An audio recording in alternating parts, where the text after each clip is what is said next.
Yo yo yo, salut les turfeuses, salut les turfeurs, bienvenue pour un nouveau pronostic de Benoît Requin. Ok, place au pronostic du quintet du vendredi 9 juin, direction Paris-Vincennes pour le prix Marsic, trop attelé, 2700 mètres, 14 partants, réunion 1, course 3, indice de confiance 2 sur 5. Petit retour sur le quintet du mercredi 7 juin. Dans mon pronostic, je vous ai donné le tiercé dans l'ordre, le quartet dans l'ordre et le quintet dans le désordre. Cette vidéo, je la tourne avant l'arrivée du quintet de ce jeudi. Je reviendrai bien sûr dessus demain. Ok, c'est parti, on commence ce pronostic et on commence avec le numéro 1, Ilio Manetto. Et on n'aura pas les commentaires de l'entraîneur, c'est Erno Zirme. Et il est parti pêcher, amuse-toi bien. Alors, ce numéro 1, du coup, moi, je ne l'ai pas retenu. Il y a un paquet de casseurs de tickets possibles dans ce quintet. Alors, sur ma liste, il y en a 3. Mais en revanche, ils peuvent clairement jouer les troubles faits. Il y a pas mal de spécialistes de la disqualification.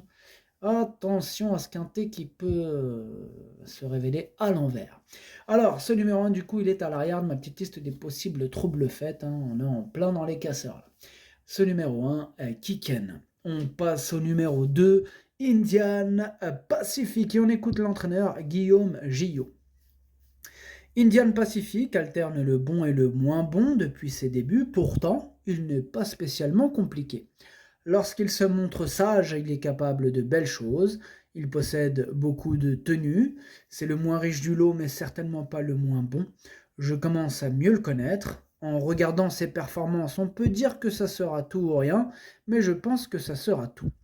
Nous dit Guillaume Gillot. Lui, il pense que ce sera tout, mais ça reste quand même tout ou rien, hein. C'est ça le problème avec ce numéro 2. Du coup, lui, je l'ai retenu en bout de combinaison. Mais bon, voilà, comme l'a dit l'entraîneur, tout ou rien. Ce numéro 2, Hati. On enchaîne avec le numéro 3, Ivalo Dubocage. On écoute Charles-Julien Bijoux. Ivalo Dubocage n'était pas au top après ses bonnes performances de l'hiver. Certes, il reste sur 3 disqualifications, mais il devrait montrer un autre visage ce vendredi. Il est nettement mieux à l'entraînement, il sera cette fois pieds nus. De plus, il apprécie particulièrement la piste de Vincennes. Il est en mesure de se réhabiliter.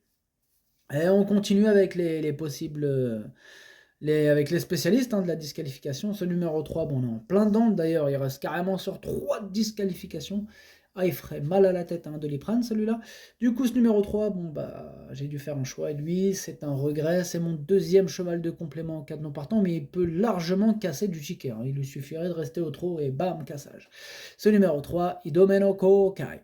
On passe au numéro 4, ISO de Karian, ou de Karian si vous préférez. Donc ce numéro 4, on n'aura pas les commentaires de l'entraîneur, c'est Cédric Pilfer, et il est parti pêcher. Amuse-toi bien, Cédric Pilfer.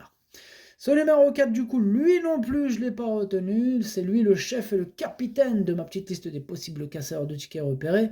Voilà, donc un de plus qui pourrait troubler la fête. Il est ouvert, ce quintet, il est vraiment ouvert. Ce numéro 4, Kiken. On passe au numéro 5, Impetto, et on écoute Nicolas Catherine. Impetto se montre irréprochable ces derniers temps. Il n'a pas une grosse marge de progression, mais il suit tous les trains et fournit de belles fins de course lorsqu'on lui masque l'effort. Il a l'habitude de rivaliser avec de tels adversaires et l'engagement est favorable. La grande piste de Vincennes ne va pas le déranger. Il est encore compétitif pour les places. Bien, moi, il me plaît bien ce numéro 5 et je l'ai gardé en 5e position. Ce numéro 5, Do-I. On passe au numéro 6, Indy Josselin. Et on écoute Jean-Michel Bazir. Indy Josselin vient de se produire à Nancy, mais à droite. Il n'était pas à l'aise.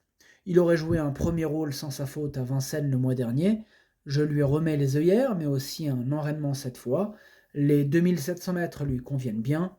Je ne sais pas trop quoi en penser. En valeur, il a les moyens de très bien faire. Même Jean-Michel, il est un peu perdu avec son cheval. On l'entend, le pauvre, il bégaye un peu. Il sait plus trop quoi penser. Bon, voilà, hein. Compliqué quand on a affaire à un cheval un peu délicat, quoi. Lui aussi, on ne peut pas dire qu'il brille par sa régularité. En plus, il fera partie sûrement des plus joués, voire même, sera peut-être voire même le favori. Ça ne m'étonnerait même pas.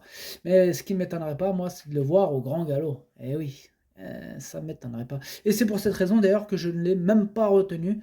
Bon, ça reste quand même lui mon gros regret, hein. Oui, c'est quand même lui mon cheval de complément en cas de non partant. Mais voilà, j'ai quand même osé ne pas le mettre, hein. Celui qui sera peut-être le favori, et d'ailleurs celui qui sera peut-être celui qui manque, dans mon pronom. Voilà, bon, moi je l'ai joué au feeling, comme d'hab. Ce numéro 6, Kokai. On enchaîne avec le numéro 7, Imhotep Fromentro, et on écoute Nicolas Rimbaud. Imhotep Fromentro n'a pas été chanceux pour ses débuts à Vincennes, mais il a réalisé une impressionnante fin de course. Je ne suis pas surpris, je l'ai toujours apprécié. Il est parfait depuis un petit moment. Les 2100 mètres comme les 2100 mètres dernièrement lui iront parfaitement. Il a ma confiance. Voilà un cheval qui me plaît. Lui, par contre, il me plaît vraiment et c'est tout naturellement que je l'ai installé en tête. C'est mon préféré. C'est le numéro 7, Okiniri. On enchaîne avec le numéro 8, Ipsos Danover. Et on écoute Stéphane Provost. Ipsos Danover a gagné 2 courses au printemps et a pris des gains. Il rencontre des tâches un peu plus délicates désormais. Je le trouve un peu gras en ce moment. Il va avoir besoin de cette course. À ce niveau, il ne dispose pas de marge de manœuvre. On va courir en dedans et espérer une allocation. Je lui préfère nettement Youplaboum. Eh bien, ce numéro 8, je ne l'ai pas retenu. Ce numéro 8 est Kaku. On passe au numéro 9, Ipsos Simardière. Et on écoute Daniel Bétoir. Ipsos Simardière s'était imposé plaisamment fin avril à Laval dans un très bon chrono avec Eric Raffin. Dernièrement, je l'ai drivé à Mêlée-du-Maine afin de préparer au mieux cet engagement favorable. Il sera cette fois plaqué des intérieurs, comme lors de son succès. Il a besoin d'un bon déroulement de course, mais son pilote devrait y arriver. Il détient évidemment une bonne chance. Moi, ce numéro 9, je l'ai gardé, mais en bout de combinaison. Ce numéro 9, Nana I. On enchaîne avec le numéro 10, Iroun du Bocage, et on écoute Arnaud Hubert. Iroun du Bocage fait preuve d'une belle régularité depuis le début de l'année. Il s'est juste montré fautif à Nantes le mois dernier alors qu'il avait trop de gaz dans la ligne droite. Il s'est précipité et s'est tapé dans un genou. Vendredi, il est idéalement engagé et retrouve des adversaires qu'il connaît. Avec un bon déroulement de course, il devrait encore jouer les bons rôles de cette épreuve. Moi, il me plaît bien ce numéro 10 et je l'ai gardé assez haut en 4e position. Ce numéro 10, Yo Me. On passe au numéro 11, Instant Karma, et on écoute Gilles Curens. Instant Karma est venu de l'arrière-garde finir très vite dernièrement et a échoué de peu pour le succès. Il se montre régulier depuis le début de l'année. Il avait bien couru sur ce parcours cet hiver et avait pris la 4e place d'une épreuve semblable. Il est au top, bien engagé et confié à Franck Nivard qui le connaît bien. Il devrait logiquement accrocher une place. Moi je le vois plus que pour un accrochage de place. Ce numéro 11 me plaît beaucoup. Moi je l'ai gardé très haut en 2e position. Ce numéro 11, Watashi no Nibame no Okineri. Et on passe au numéro 12, Il Fuego, et on écoute Anthony Barrier. Il Fuego est trotteur et donne le meilleur de lui-même. Il a du poids sous les pieds, et c'est un handicap sur la grande piste forcément. Il est capable de terminer à l'arrivée à l'issue d'un bon parcours, mais il est barré pour le succès. Eh bien, ce numéro 12 aussi me plaît beaucoup. Moi, je l'ai gardé lui aussi très haut, en 3e position. Ce numéro 12, Daisani. Et on passe au numéro 13, Italiano di Pao. Et on n'aura pas les commentaires de l'entraîneur, c'est Franck Terry. Il est parti pêcher, amuse-toi bien.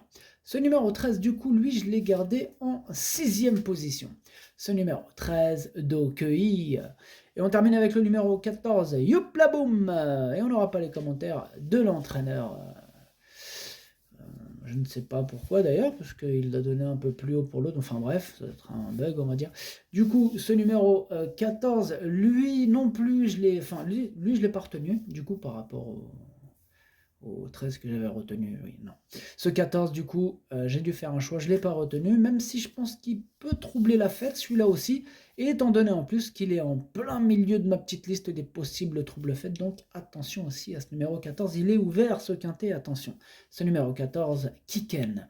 Le pronostic, ça donne 7, 11, 12, 10, 5, 13, 9, 2. Merci d'avoir suivi cette vidéo. N'hésitez pas à mettre un pouce bleu si la vidéo vous a plu. Pour accéder à tous mes tickets pour la course du quintet, rendez-vous directement en description de la vidéo. À jouer avec modération. Bonne chance. Chopez-le-moi. Ciao.